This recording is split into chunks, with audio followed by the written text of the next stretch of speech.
그날은 저희 남편 생일이라 전날부터 시댁에 가서 하룻밤 자고 일어났어요. 저희 시댁은 누구 생일이든 무조건 다 모여서 생일잔치 대신 점심 식사를 함께 하거든요. 그날도 평소처럼 생일날 모인 거였고요. 아침에 일어나 주방에서 커피를 마시고 있는데 갑자기 비명 소리가 들렸습니다. 너무 큰 소리라 자고 있던 아이도 울기 시작했고 안방에서는 시아버님이 달려 나오셨어요. 저도 당연히 아이에게 달려갔고요. 방문을 열어젖히자 남편은 반쯤 감은 눈으로 아이를 달래고 있었고 방 한쪽 구석에는 신우가 엎드려 있었어요. 손으로 얼굴을 감싸고 방바닥에 엎어져 있는데 대체 이게 무슨 일인가 싶어서 우선 신우에게 다가가 살펴봤어요. 신우는 왼쪽 눈이 퉁퉁 부어서는 아이가 놀라진 않았냐고 묻는데 이게 대체 무슨 일이냐고 물어봤죠.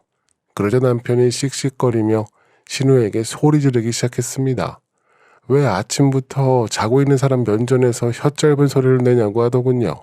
그렇게 저희 남편의 39번째 생일을 정신없이 시작했네요. 저희 신우가 아이를 엄청 좋아하거든요. 그래서 그날도 아침부터 조카 얼굴 본다고 자고 있던 저희 남편이 옆에 있던 거였고요. 그 모습을 보고 놀란 남편이 밀쳤다고 했어요. 결국 신우는 그날도 가족들에게 구박을 받기 시작했어요. 눈도 아프고 속도 상할 것 같은데 이번에도 신우는 배시시 웃고 넘기더군요. 그러면서 그날 점심 식사도 신우가 거의 혼자 하다시피 준비했습니다. 늘 그랬어요. 그 당시 저희 남편은 39살, 제가 34살이었어요. 신우는 남편보다 2살 아래인 37살이었고요. 세상 그 누구보다 아이를 사랑하는 신우였지만 아직 미혼이라서 아이가 없었어요. 그래서 그런지 저희 아이를 참 많이 이뻐해 줬습니다. 저희 신우는 한식 요리사입니다. 요리 자격증도 엄청 다양하게 갖고 있고요. 당연히 불러주는 식당도 많아서 얼마 전까지만 해도 서울에 있는 대형 한식당에서 근무하기도 했었어요. 워낙에 요리를 좋아하고 손맛이 대단했으니까요. 저도 신우가 해주는 음식을 여러 번 먹었었어요. 제가 임신했을 때 저희 집에 찾아와서 제가 좋아하는 새콤한 바지락 비빔밥도 해주고 심지어 조카 이유식도 직접 해줬으니까요. 그래서 전 생일날만 기다리며 지냈습니다. 생일날 시댁에 가면 신우가 한상 가득 맛있는 음식을 차려줬으니까요. 그래서 작년 남편 생일에도 신우가 차려준 음식을 더 많이 먹으려고 하루 전날부터 굶고 갔을 정도로 음식 솜씨가 대단했습니다. 신우는 항상 음식 준비를 하면서 그와 얽힌 옛 이야기를 자주 해줬어요. 평범한 떡볶이부터 해물파전까지 그때 무슨 일로 먹게 되었고 누구랑 함께 먹었는지 전부 기억하는 것 같았고 그러면서 첫사랑 이야기부터 최근 만난 남자까지 신우의 연애 때 이야기를 아주 자세하게 들을 수 있었습니다. 신우가 지금껏 남자를 안 만난 게 아니라 제가 옆에서 들어봐도 인연이라는 게 정말 쉽지 않은 것 같고 신우가 마음고생하는 이유를 조금이나마 알 수 있더라고요. 마지막 남자는 6년 전에 만난 남자라고 했어요. 그땐 제가 남편과 결혼 전이라 직접 보진 못했죠. 직업 군인인 남자였는데 자기가 집안 장남이라고 현모양처 같은 스타일의 여자가 좋다며 그렇게나 저희 신우를 쫓아다녔다고 합니다. 당연히 그쪽 집안에서도 신우를 보자마자 엄청 좋아했고요.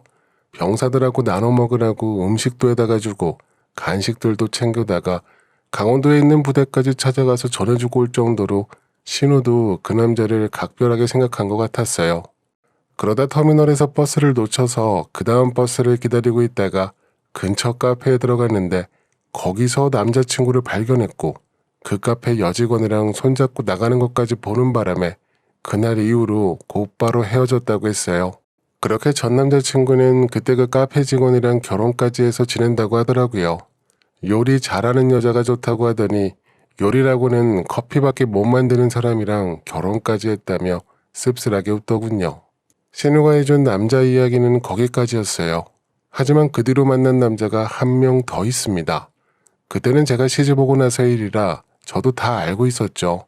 3년 전에 결혼 직전까지 갔다가 파혼했던 순박하게 생긴 남자였어요.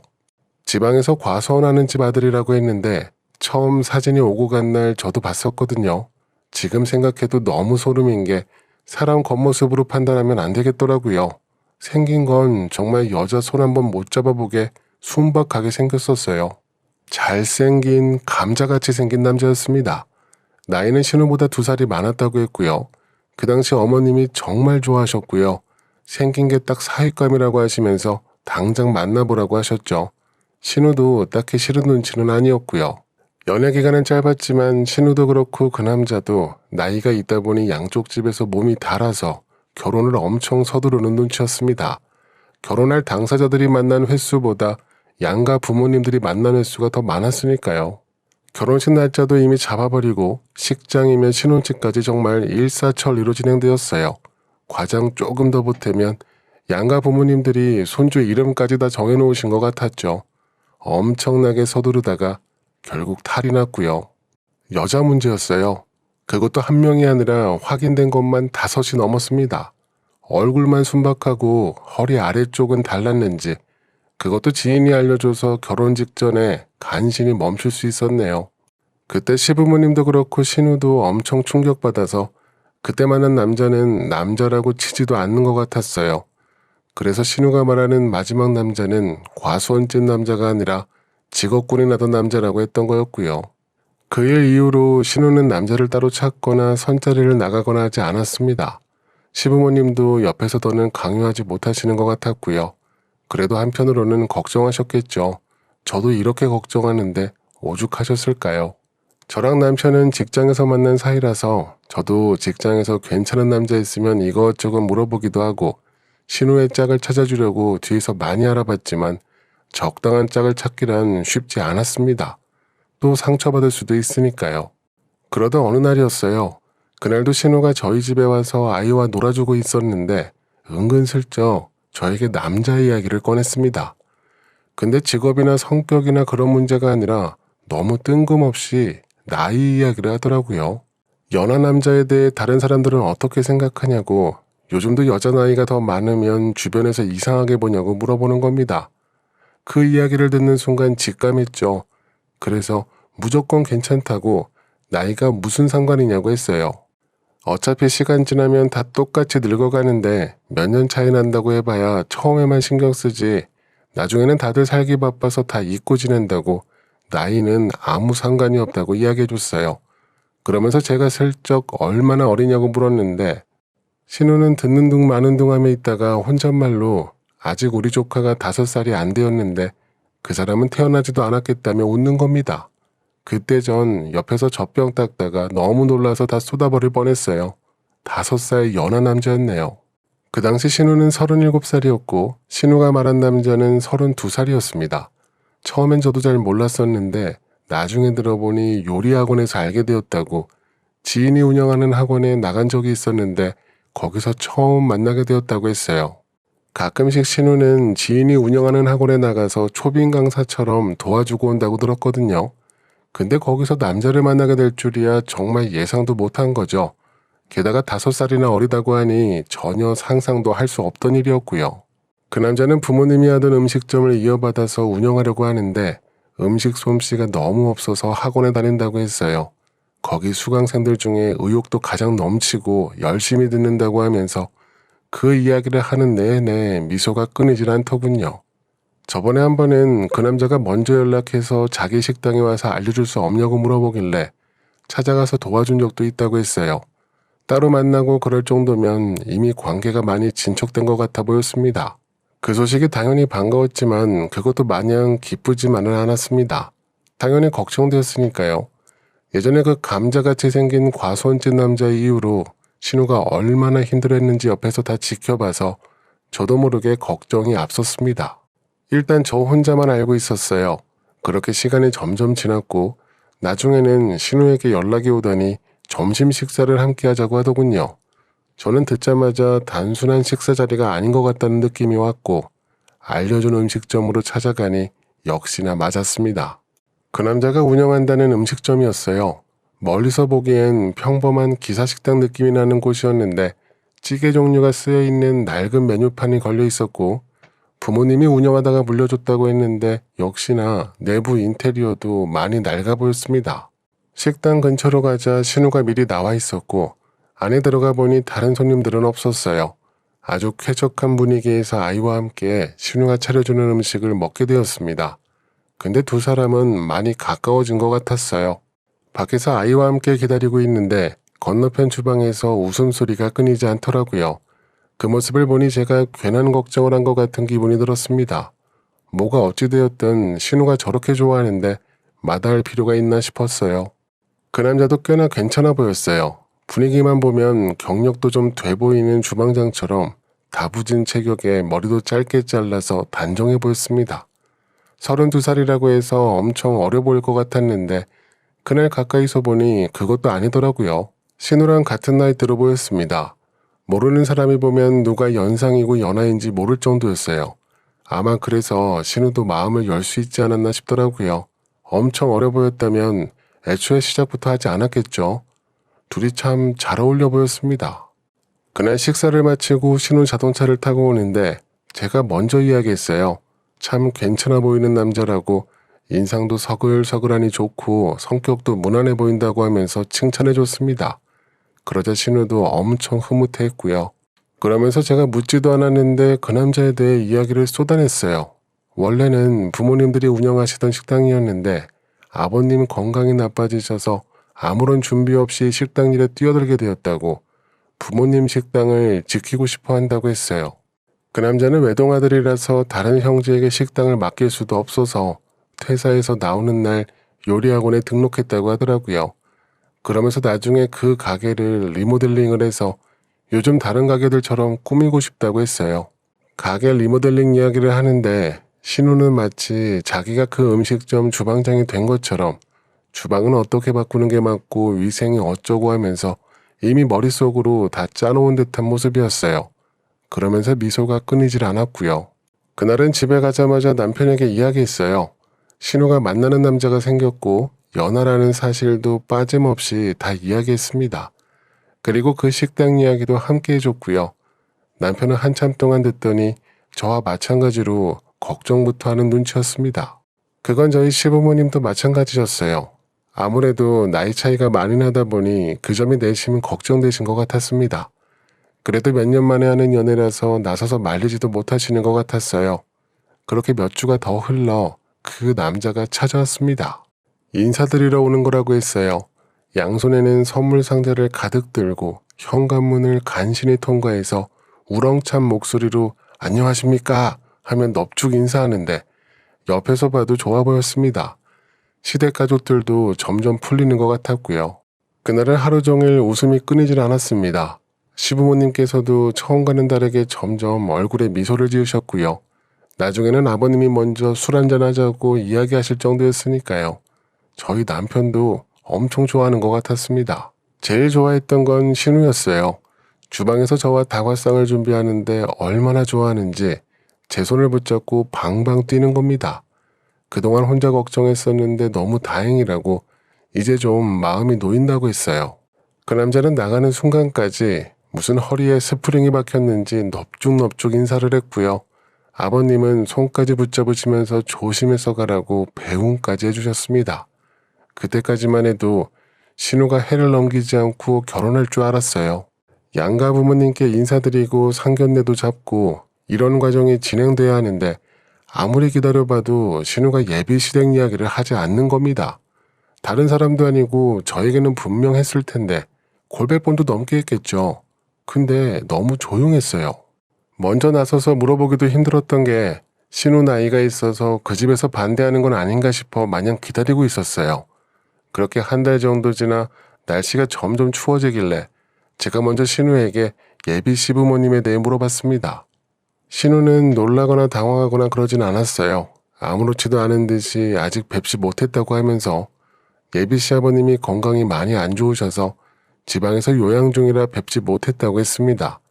그 대신 전화통화는 여러 번 했었다고 하더군요. 아니 그래도 결혼인데 전화통화로 끝낼 건 아니죠. 당연히 찾아뵙고 인사드리는 게 맞는 건데 신우도 다 알고 있으면서 자기가 연상이라는 점 때문에 애써 괜찮은 척하는 것 같았습니다. 남자만 괜찮으면 자긴 상관없다고 했어요. 정말 푹 빠진 것 같았습니다. 예전에 과수원집 남자랑은 차원이 달라 보였어요. 예비 신랑 이야기만 하면 계속 웃고 전화라도 오면 양손으로 전화기를 붙잡고 통화하는데 옆에서 지켜보는 사람도 설렐 정도였네요. 저희 남편도 그렇고 시부모님도 괜찮다며 넘어가는 눈치였어요. 상황이 그러면 나중에 상견례 때 뵈면 어떻겠냐고 하실 정도로 예비 사위에게 푹 빠져 계신 것 같았습니다. 제가 봐도 그 남자가 싹싹하긴 했어요. 선물도 챙겨서 보내오고 저희 아이 오시며 장난감도 사다가 줬으니까요. 저희 남편에게는 서류 가방도 선물하는 것 같았고 결혼 전부터 아주 지극정성이었습니다.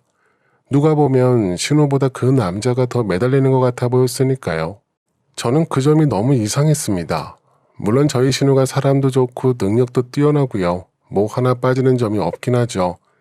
하지만 저렇게 5살이나 어린 남자가 매달리는 모습이 제 기준에서는 이상하게 보이긴 했어요. 앞뒤가 맞지 않아 보였습니다. 물론 시댁 가족들은 전혀 이상할 게 없다고 생각하는 것 같았어요. 그러니 이런 제 생각을 남편에게조차 할 수 없었습니다. 당연히 신우에게 꺼내보지도 못했고요. 하는 수 없이 제가 직접 좀 알아보기로 생각했어요. 그날부터 아이는 친정에 맡기고 남편에게도 자동차 갖고 나가지 말라고 했습니다. 그리고 그때 갔던 그 음식점으로 가봤어요. 이번에는 저 혼자 찾아가서 인사하려고 했거든요. 그곳 분위기도 좀 살펴보고요. 그때가 점심시간이었는데 음식점 근처는 한가해 보였습니다. 가까이 가보니 아예 열지도 않았더군요. 내부 수리 중이라는 편말만 붙어있고 가게 문은 잠겨 있었습니다. 근데 내부 수리까진 이해가 되는데 문을 잠그고 할 이유는 없잖아요. 창문 너머로 보니 2달 전 제가 갔을 때랑 테이블 배치며 이런 게 완벽히 동일했었고요. 전혀 손을 댄 흔적이 없어 보였습니다.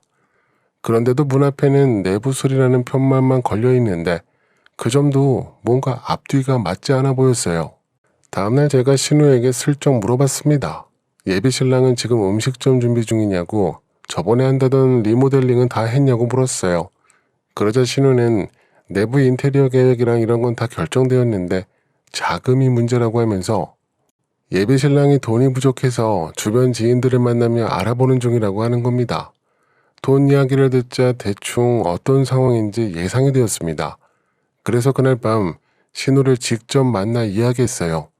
혹시 돈 빌려달라는 이야기 하지 않았냐고, 이미 돈을 빌려준 거 아니냐고 물어봤어요. 신우 입장에서는 기분 나빴을 질문이었는데도 마치 모든 걸 다 예상했다는 듯 웃고 있는 겁니다. 신우가 제 손을 잡으며 그랬어요. 자기도 처음엔 별의별 생각을 다 했었다고 하더군요. 그래서 애초에 모아놓은 돈 하나 없다고 말했고 돈에 대해선 진작부터 손을 그어놓고 있었는데 지금껏 만나면서 예비 신랑이 먼저 돈 이야기를 꺼낸 적이 없다고 하는 겁니다. 리모델링 비용 문제도 자기가 물어봐서 알게 되었다고 했어요. 그 이야기를 들으니 마음이 한결 가벼워지는 것 같았어요. 제가 너무 예민하게 반응한 건 아닌가 싶기도 했고요. 제가 갑자기 시무룩해지자 신우가 웃으면서 오전에 찾아가면 만날 수 있을 거라고 그때 한번 가보라고 했어요. 그래서 다음날 오전에 그 음식점에 갔습니다. 근데 역시나 이번에도 음식점 문은 잠겨 있었고 창문 너머로 내부를 살펴보니 어제 그대로였어요. 뭐가 바뀌거나 하진 않았습니다. 그렇게 창문 앞에서 서성거리고 있는데 갑자기 뒤에서 어떤 할머니가 저를 부르는 겁니다. 어제도 찾아오지 않았었냐면서 부동산에서 나온 거냐며 물어보시는 거예요. 순간 이건 또 무슨 소린가 싶었습니다. 혹시 신우의 예비 시어머님이 아닌가 싶어서 최대한 정중하게 여기 식당 주인이시냐고 여쭤봤는데 그 할머님은 손사래를 치시며 여기 식당 주인과 친했던 사람이라고 했어요. 할머님은 건너편에서 30년 넘게 떡집을 하신다고 여기 동네에 대해 잘 아신다고 하셨습니다. 그래서 옳다구나 싶어서 여기 식당 주인분들은 가게를 내놓으신 거냐고 물어보자 몇 달 전에 내놓고 외국으로 갔다고 하더라고요.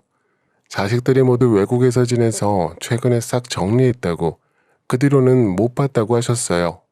제가 휴대폰에서 신우 예비신랑 사진을 찾아서 그 할머님에게 보여드렸습니다.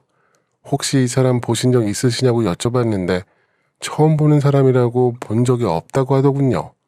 그래서 여기 식당 원래 주인의 자식이라고 했더니 그 할머님은 이번에도 손사래를 치시면서 아들은 무슨 아들이 있냐고, 딸만 둘인데 이번에 외국에 나간다는 것도 딸이 임신 중에 건강이 나빠져서 급하게 가게도 정리 못하고 나간 상황인데 무슨 소리냐고 하시는 겁니다. 그 할머님을 완전히 믿기는 어려웠지만 그렇다고 무시해버릴 수 있는 이야기도 아니었어요.